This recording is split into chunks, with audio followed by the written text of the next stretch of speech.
अभी से भगवान के भजन में लग जाना चाहिए। तो पहला तो ये जो मनुष्य शरीर है ये बड़ा दुर्लभ है। और दूसरा क्या है? दूसरा है इस भारत भूमि पर जन्म।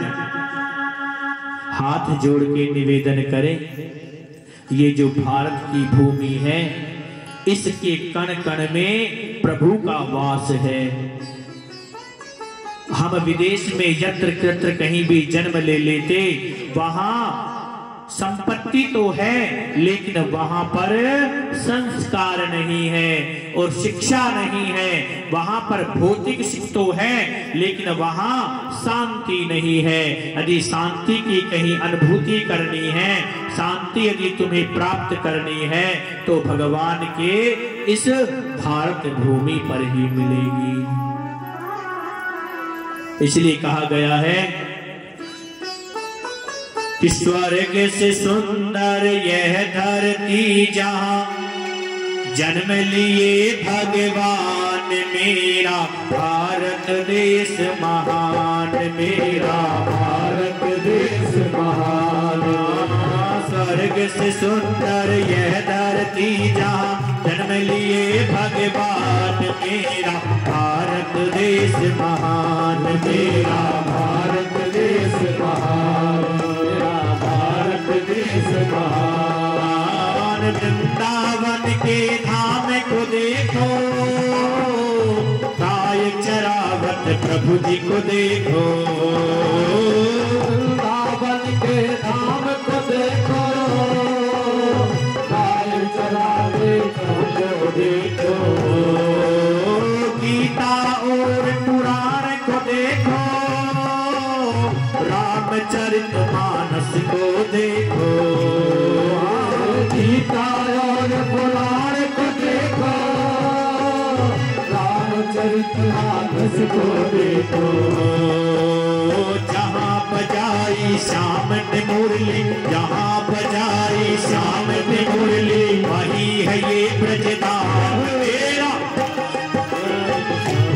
मेरा भारत देश महान, मेरा भारत देश महान, मेरा भारत देश महान, मेरा भारत देश महान, मेरा भारत देश महान, मेरा भारत देश महान, मेरा भारत देश महान, मेरा भारत देश महान, मेरा भारत देश महान। भारत माता की।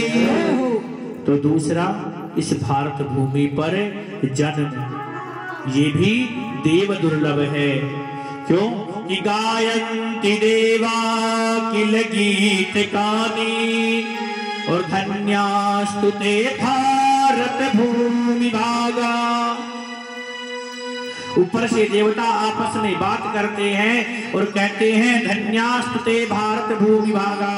भैया धन्य है वो भारत भूमि जो अयोध्या का एक पत्थर भी बनाकर भगवान हमें पटक देना तो हम अपने जीवन को कृतार्थ समझेंगे।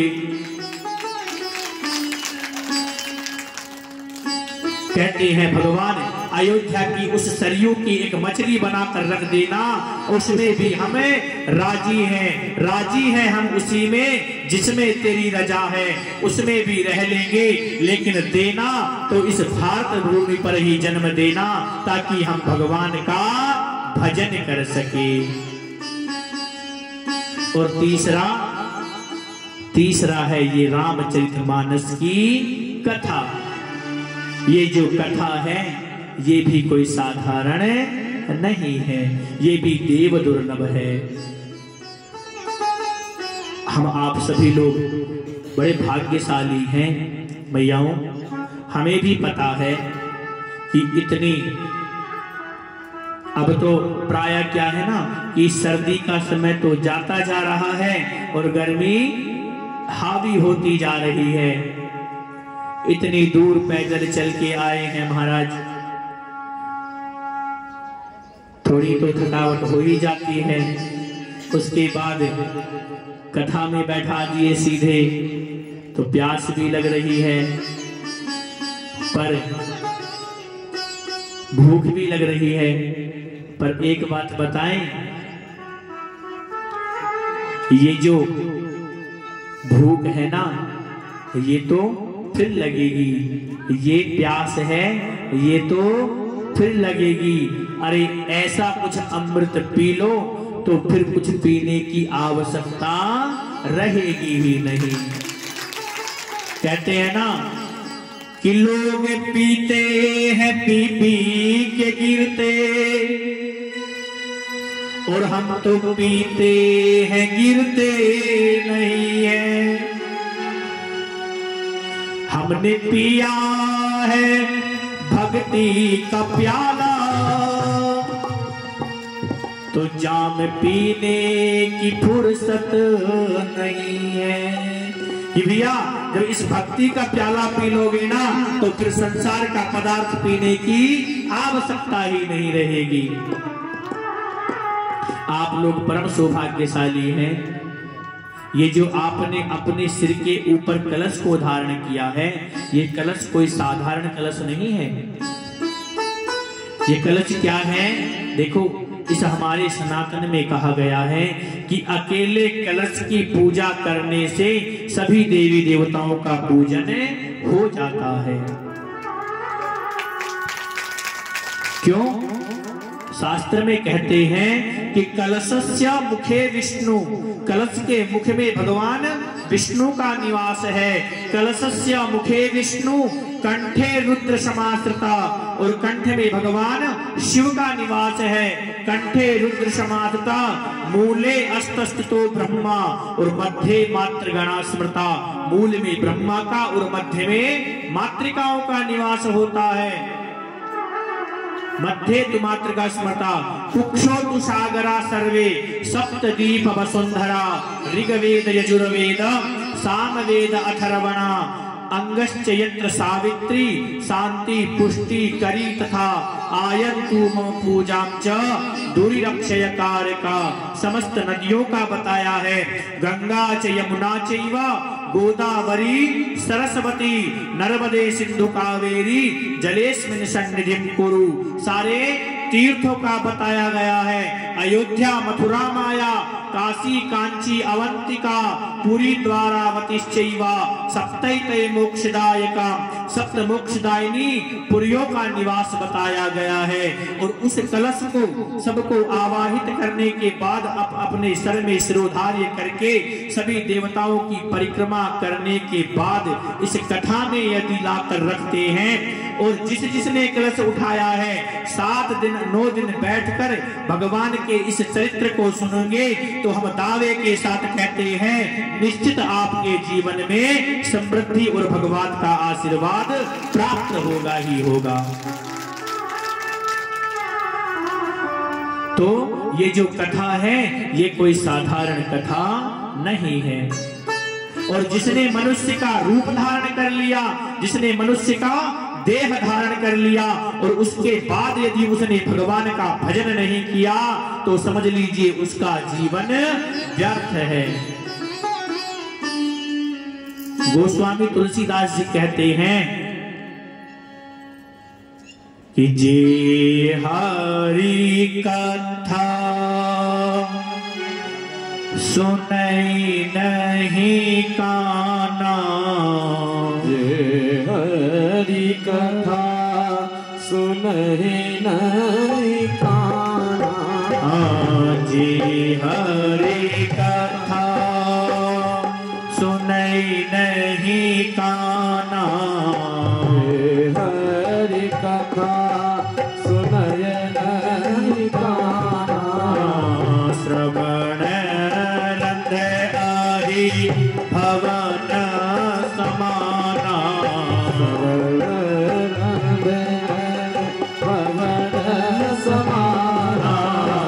श्रवण रंध आहि भवन समाना।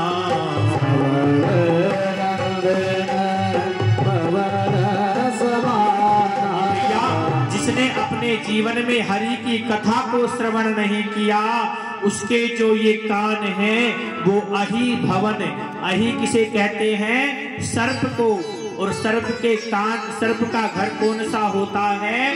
बिल। तो कहते हैं उसके जो ये कान हैं वो सांप के बिल के समान व्यर्थ हैं, जिसने अपने जीवन में हरि की कथा नहीं सुनी। कहते हैं श्रोत्रम श्रुतैनैवन कुंडलेना, ये जो भगवान ने कान दिए हैं ये कुंडल पहनने के लिए नहीं, ये भगवान का भजन सुनने के लिए दिए हैं। श्रोत्रम श्रुतैनैवन कुंडलेना दानेन पाणि न तु कंकणेना, और जो ये हाथ दिए हैं ये कंगन पहनने के लिए नहीं अपितु दान देने के लिए मिले हैं। दानेन पाणि न तु कंकणेना विभाति काया करुणा पराणम परोपकाराय इदम शरीरम, और जो भगवान ने ये शरीर दिया है ये भौतिक सुखों के लिए नहीं, ये भगवान के सेवा करने के लिए दिया है। किसी मंदिर का निर्माण हो रहा हो, किसी कन्या का विवाह हो रहा हो, किसी कुएं या प्याऊ का निर्माण हो रहा हो, या किसी विद्यार्थी के स्कूल में जाने का निर्माण हो रहा हो, या भगवान की कथा हो रही हो, कहीं सत्संग हो रहा हो, भगवान से जोड़ने वाली कोई भी चीज हो रही हो, यदि हम उसमें जाकर सेवा करते हैं तो वो साक्षात भगवान हरि की ही सेवा करते हैं। 3 चीज हैं भगवान को प्राप्त करने के लिए कि तन पवित्र सेवा किए। तन की पवित्रता कब होगी? जब हम शारीरिक सेवा करेंगे। तन पवित्र सेवा किए और मन पवित्र कर दान, और मन की शुद्धता कब होगी? कि तन पवित्र सेवा किए और धन पवित्र कर दान। एन केन प्रकारेण, किसी भी प्रकार से कमाया हुआ धन कब शुद्ध होता है? जब हम उसमें से कुछ दान करते हैं। लेकिन सावधान रहें, हम दान कहाँ कर रहे हैं इस बात का विशेष ध्यान रखना चाहिए।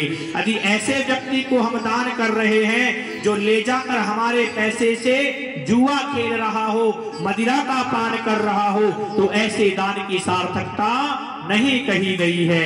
शतपात्र दानम यथा, यदि भगवान की कथा में दान खर्च किया जा रहा है, किसी कन्या के विवाह में धन खर्च किया जा रहा है, तो समझ लीजिए आपके धन की पवित्रता हो रही है। धन पवित्र कर दान और मन पवित्र हरि भजन सो हो त्रिविध कल्याण। और ये मन की शुद्धता कब होगी? जब भगवान के नाम का स्मरण करेंगे। और ये 3 ही कल्याण के सर्वोत्तम साधन हैं। इसीलिए कहते हैं ना कि भजन कर। सुनाए आप तो मैया ऐसे बैठ गई कि जैसे तो पता नहीं संसार का सारा भार मैया के ऊपर ही आकर बैठ गया। देखिए भगवान की कथा में बैठे ना तो खूब आनंद से भगवान का होकर बैठना चाहिए।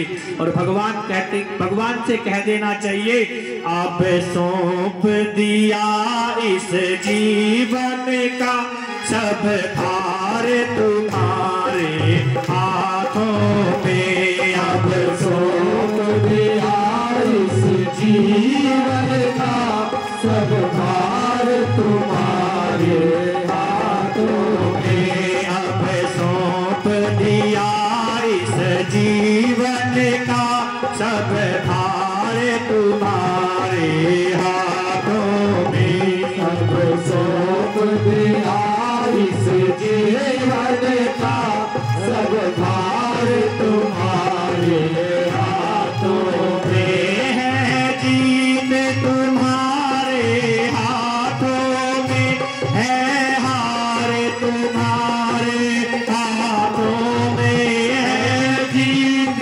तुम्हारे हाथों में है, हार तुम्हारे हाथों में। अब सौंप दिया इस जीवन का सब भार तुम्हारे हाथों। अब सौंप दिया इस जीवन का सब भार तुम्हारे हाथों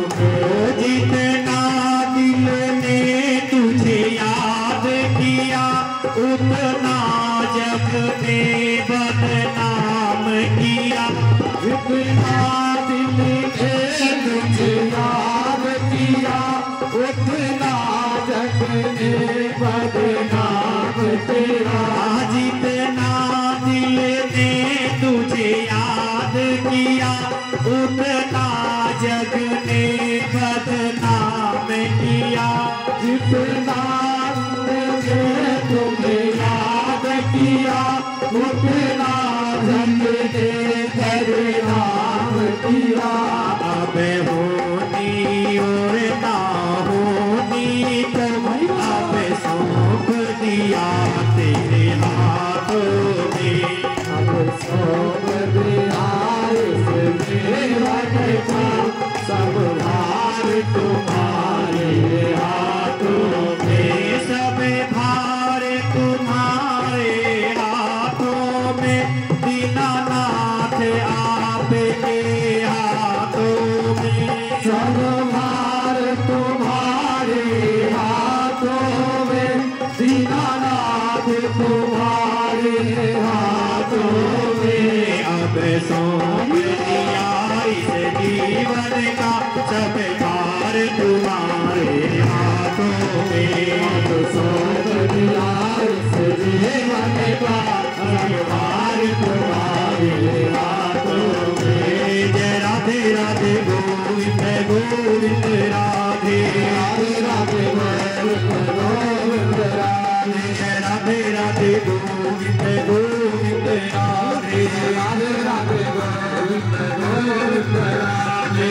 गोविंद राधे गोपाल राधे गोविंद राधे गोपाल राधे गोविंद राधे गोपाल राधे गोविंद राधे गोपाल राधे। अब सौंप दिया इस जीवन का सब भार तुम्हारे